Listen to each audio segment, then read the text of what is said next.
E-mountain bike racing at the Enduro World Series is very much with us, and we were lucky enough to be part of the action in some incredible locations with some amazing racing. On today's program, we're going to be looking at some of the bikes, some of the motors, and more importantly, some of the people.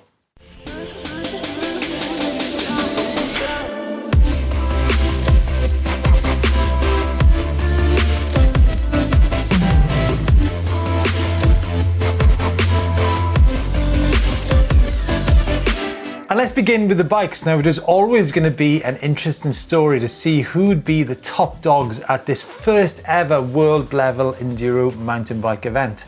And it was Europeans. It was Lapierre and KTM who pretty much stole the show with the riders of Nico Vullios, Yannick Pontal, Jose Borges and Emmanuel Pombo. Now, as I said, pretty much a clean sweep out in Zermatt. They had first, second for Lapierre, third and fourth for KTM.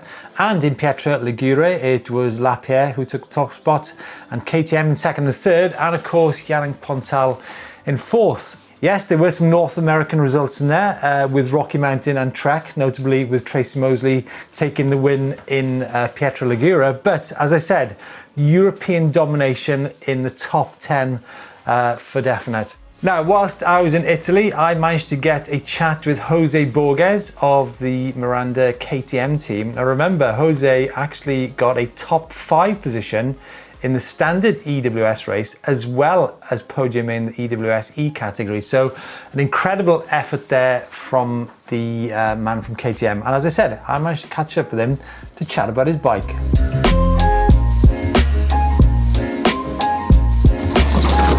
Jose Borges was the winner of the first ever EWS-E mountain stage in Zermatt. This is his KTM Machina Prowler. It's a size large. He's 1.83 m and weighs in at 77 kilos. Some interesting parts on this bike. Up front, he's got an EXT, the all-new EXT era fork. But I think actually, let's get Jose in to chat about it. Now, obviously, we're here in Pietra Ligure. Jose has got the EXT era fork up there. Is that a prototype fork? Yes, this one is the first in the world. I will test with Franco. Yeah. He's the guys I work for ST. So Franco is the owner of EXT Shop. Yes, and now we are in the market, and he tell me everything work well, and it's okay. Okay, right. So you've got, that's 170 mil up front, right? Yes, this one. So the bike now is 170 front and 170 rear, 29-inch wheel up front, 27.5 on the rear. Now, compared to your teammate, yes, Emmanuel, you've got a 223 mil disc up front, yes, and a 200 on the rear, but I see the pads in there. So tell me about the pads on that bike. The pads is for e-bikes. When you brake is strong. And yes, I will put a big disc in the front because the weight of the bike is more, and you need to have a good power. And I will try to this disc, and it's okay. Okay. Tell me about the gearing on the bike. Obviously, there's a Bosch Performance CX yes, Gen 4 motor in here, 630 watt-hour battery. Yeah, 625. Yeah. Tell me about your gearing. It's not standard, right? No, it's not the standard. That's a big scar. Sorry? That's a big scar. Yes, there. Check yes, that out. Oh, I was broken 3 times in 1 year. Oh, sorry. I start here, and here. Oh man. Yes, like here too. By the way, Jose was actually 5th in the standard EWS race in Zermatt. So to get like a 3rd and a 5th on the same weekend that must have been pretty physical, right? Yes, very physical. Raining for the standard bike. Yeah. It's a big weekend. Yes, a huge weekend. Sure. Yeah. Sorry, going back to the gearing anyhow. Yes. So you've got a 36 up front, right? What's your thinking behind that? I will put 36. It's normal. And normally in the standard bike you can ride with big gates, but I will prefer the small one because I don't touch a lot in the rocks.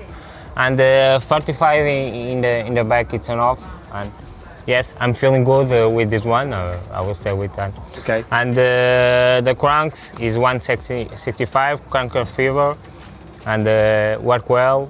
Yeah. Everything. So when you've got a bit of yes, action, right? I like to take everything in my bike.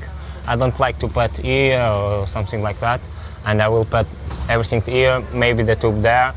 And yes, this one is in case if you have a flat, everything is close to me. I can lose a lot of time. I will boom, plug it. Done. Let's go. It's done. Yes. Jose, thanks so much for taking the time. Thank you very much. Look forward to seeing you in action. Yes, thank you very much. See you. So, with the Europeans pretty much wrapping things up in terms of the bike brands, what about the motors? Now, this was always going to be a fascinating battle of which should be the top dog in terms of the motors.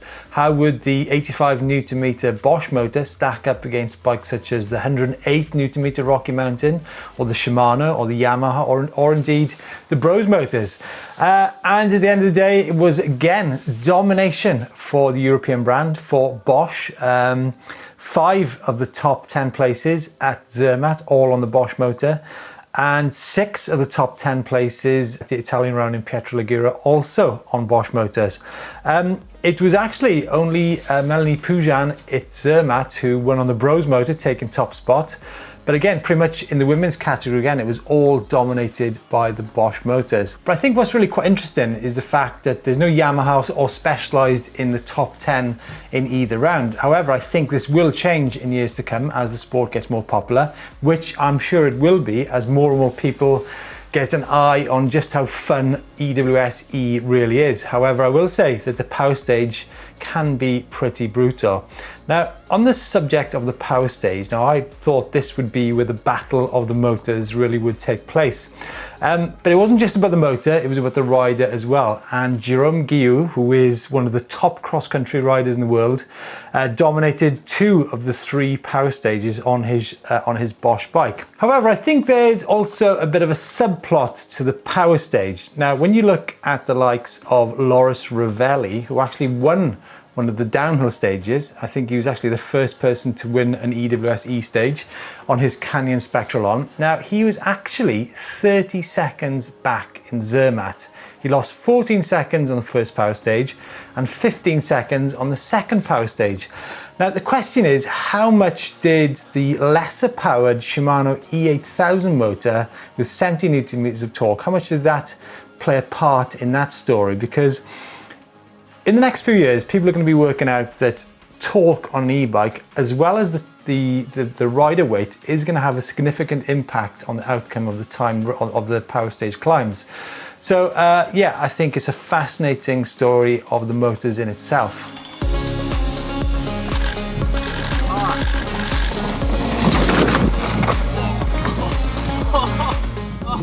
So suspension travel. 160 on both bikes? Yes, 170 on front and 160 on the rear. I see you've got a longer fork up front, because this bike is normally 160. Yeah, exactly. And we change the fork with more travel, 170. And at the back we keep 160, but I use very soft setup.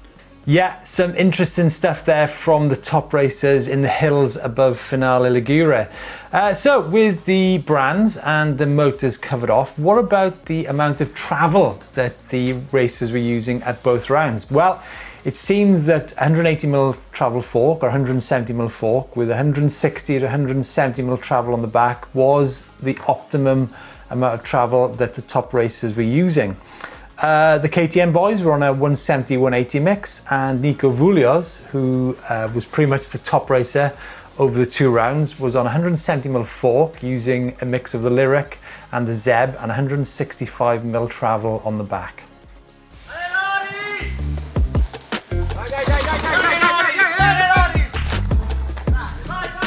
Now, time then to focus on the human element of the EWS-E racing from Zermatt and Pietra Ligure, and what a mix of two-wheel talent did we see at both these events.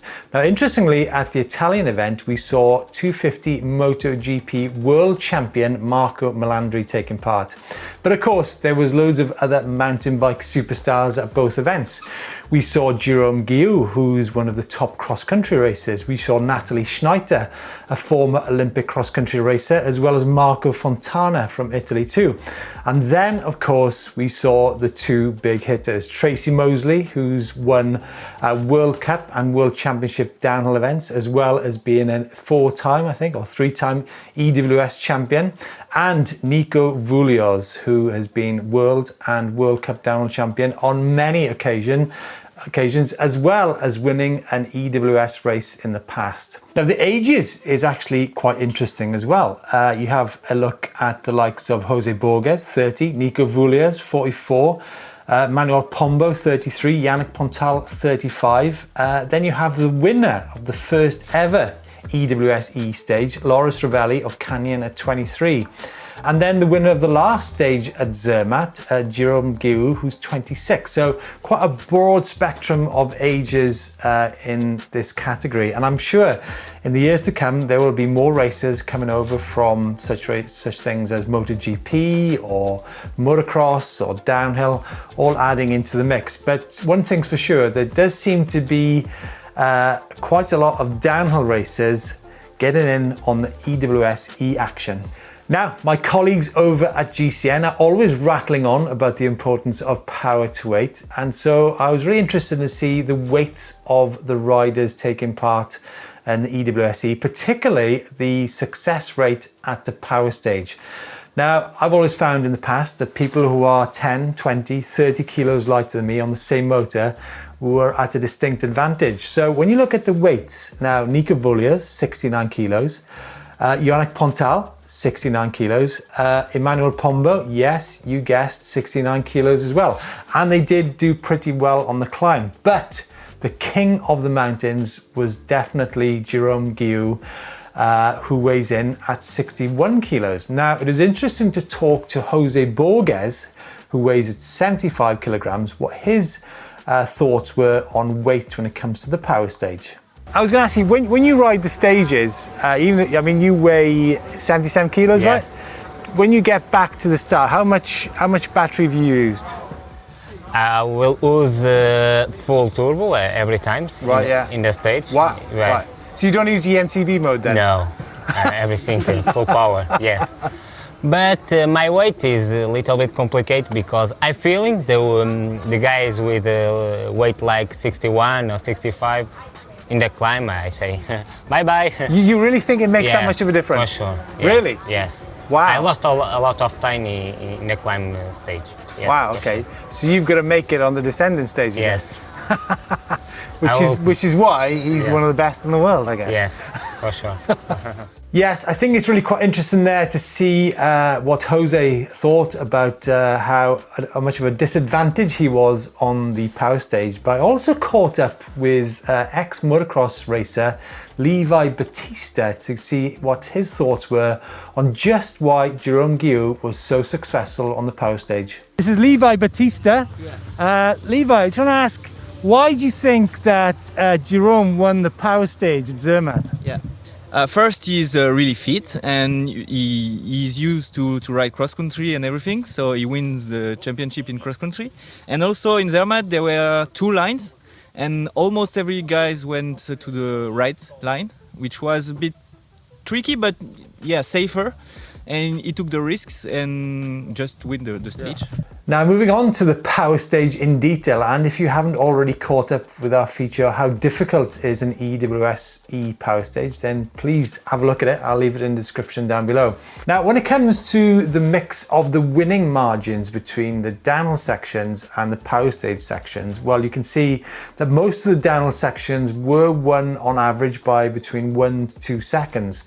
And all eyes were actually very much focused on the power stage and to see how much impact that would have on the overall result. I think the EWS-E organised did a fantastic job of creating just the right balance of technicality and distance, because over a minute there wasn't so much of a margin that would take over all the hard work that the racers had done on the downhill stages. Yes, the power stage was an intriguing part of the EWS-E at Zermatt and also in Italy, and I think in the future, when the crowds are allowed on the track, the riders will be under the microscope. They can be viewed from literally feet away, so the pressure to deliver is absolutely acute. But when it comes to some of the other points of interest, such as the gear, we did see a lot of downhill tyres being used, front and rear. We saw plenty of coil shocks. We saw a lot of the riders were clipped in. I think it's going to be massively interesting where the sport of e-mountain bike racing goes in the future. Obviously, there's a few things we didn't talk about. One is the possibility of people cheating and de-restricting their e-mountain bikes, and this is a subject we will cover in the weeks ahead. And also batteries. Now, from what I gather, nobody who raced EWS in any of the categories had any problem with battery. But again, this is going to be a subject if tracks get longer and the stages get higher, then obviously that'll play a part in the strategy of the racing. And as I mentioned, I think e-mountain bike racing has got a really, really interesting future. Let us know your thoughts on the first 2 rounds from Zermatt and Italy in the comments down below, and we'll catch you next time in the mountains.